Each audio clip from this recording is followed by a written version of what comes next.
Baik, Assalamualaikum warahmatullahi wabarakatuh. Perkenalkan, nama saya Ruslani. Di sini saya akan mempresentasikan laporan hasil penelitian forecasting, productivity, dan project management pada UMKM, Cafe dan Resto Nobita, Kersana, Brebes.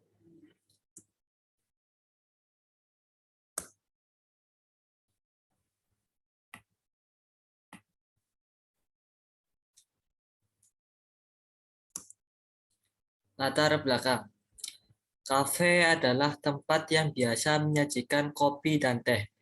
Berbeda dengan Cafe Nobita yang ada makanan beratnya seperti bakso, soto, ayam geprek, dan lainnya.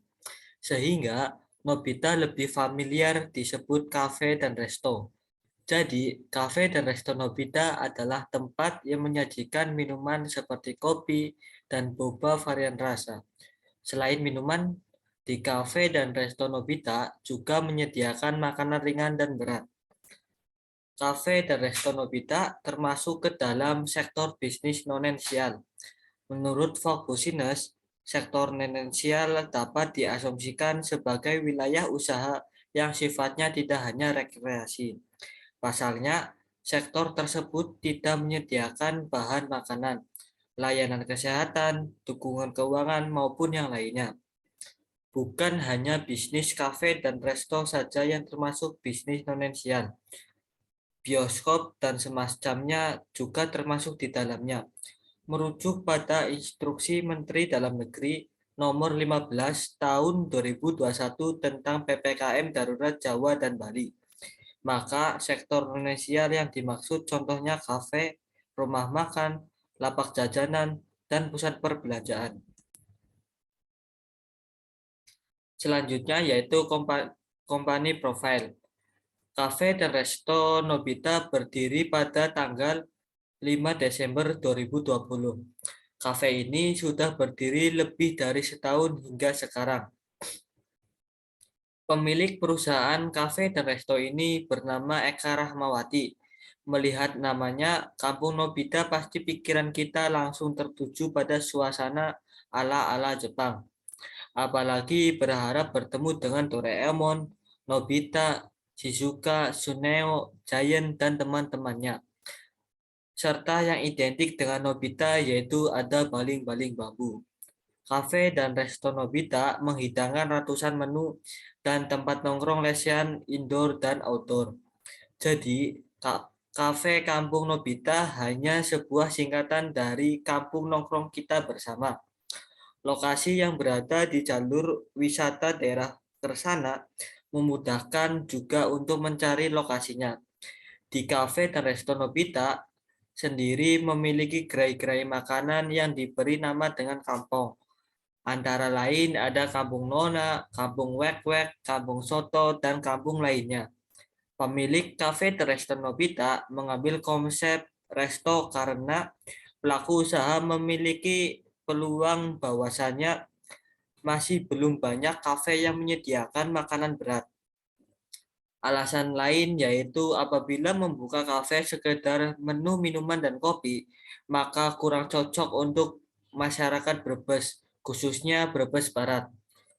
Itu sebabnya pemilik kafe dan resto Nobita menyediakan berbagai menu, tidak hanya minuman dan kopi, tapi makanan beratnya. Di sini saya menggunakan metode penelitian yang pertama forecasting, yang kedua productivity, dan yang ketiga project management.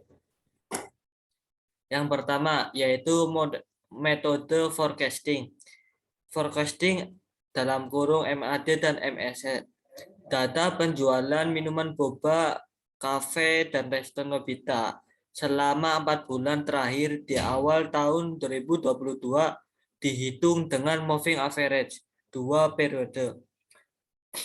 Menghasilkan yaitu dari data di atas menunjukkan bahwa perhitungan forecasting 2 periode pada minuman boba di kafe dan resto Nobita tersebut mengalami sedikit ketidakstabilan. Yang kedua yaitu data penjualan minuman boba di kafe dan resto Nobita selama 4 bulan di awal tahun 2022 dihitung dengan moving average 3 periode.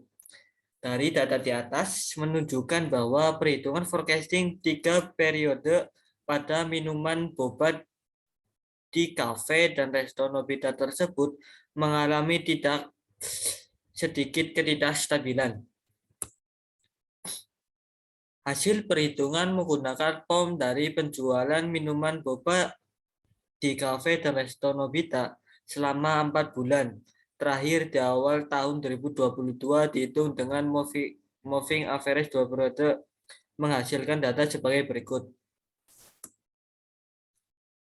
Berikut adalah grafik dari metode moving average 2 periode. Di sini menunjukkan bahwa pada di bulan Januari ke bulan Februari mengalami penurunan, sedangkan Februari ke Maret mengalami kenaikan. Begitupun Maret ke April mengalami kenaikan. Metode yang kedua yaitu productivity. Cafe dan Resto Nobita memproduksi minuman boba sebanyak 12.000 pieces selama 1 bulan penuh pada bulan April dengan sumber daya karyawan sebanyak 27 orang sebagai berikut. Di sini saya menggunakan metode single factor productivity. Jadi, produktivitas tenaga kerja kafe dan resto Nobita sebesar 0,0103 minuman boba per rupiah per tenaga kerja. Yang kedua yaitu menggunakan metode multifaktor productivity. Di sini menghasilkan yaitu sebesar 0,001483 minuman boba per rupiah. Berikut adalah perhitungan productivity menggunakan metode single factor productivity dalam mengerjakan 12.300 pieces minuman boba dengan menggunakan aplikasi POM. Di sini jadi produktivitas tenaga kerja kafe dan resto Nobita sebesar 0,0103 minuman boba per rupiah per tenaga kerja. Berikut adalah perhitungan productivity menggunakan multifaktor productivity dalam mengerjakan 12.300 pieces minuman boba dengan menggunakan aplikasi POM. Jadi, produktivitas menggunakan metode multifaktor productivity menghasilkan sebesar 0,001483 minuman boba per rupiah. Yang ketiga yaitu metode project management. Data proses pembuatan 1 pieces minuman boba dalam waktu pengerjaannya. Yang pertama yaitu menyiapkan bahan baku. Yang kedua menakar bubuk varian rasa yang akan dibuat. Yang ketiga mengaduk bubuk varian rasa. Yang keempat menambahkan boba di cup. Yang kelima menambahkan es batu di cup. Yang keenam, menuangkan bubuk varian rasa yang sudah dibuat. Dan yang terakhir yaitu pengemasan produk minuman boba. Berikut adalah perhitungan project management dalam mengerjakan 1 minuman boba dengan menggunakan aplikasi POM. Berikut adalah grafiknya. Jadi, untuk meminimalkan waktu pembuatan 1 pieces minuman boba, yaitu dengan jalur kritis start dari A ke B ke C ke D ke E dan yang terakhir ke G selama 0,78 menit. Lebih efektif yang semula hanya 3 menit.